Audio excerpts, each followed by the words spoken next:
Welcome to Penrose Learning, where we make understanding easy. You start by making the simplest, highest yield fixes, toggle airplane mode, and then restart the phone to reload radios and services. Check the SIM tray and ensure mobile data is turned on. Incorrect APN settings block carrier access, so glance at APN entries. Once done, confirm you're connecting to the correct Wi-Fi SSID and that the router has power. Swapping between Wi-Fi and mobile data helps isolate whether the issue is the phone or the network equipment. Next, target configuration.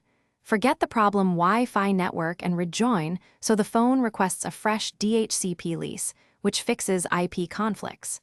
If mobile data fails, open APN settings and verify each field because carriers reject incorrect proxies or ports. Editing a single field forces reconnection. Once done, boot into safe mode. This disables third-party apps, so you can confirm whether a recently installed app or VPN is breaking connectivity and causing DNS or routing issues. To finish, reset network settings, which restores radios and clears corrupt profiles without erasing personal data. Make sure to reconnect Wi-Fi and re-enter passwords after.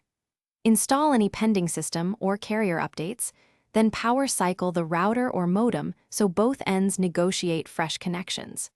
If problems persist, swap in another SIM or use your phone as a hotspot to test connectivity. This is the key troubleshooting tip: isolating whether the issue is the carrier, your device, or the home network saves time and points. Thanks for watching. If this was helpful, leave a like and consider subscribing. See you next time.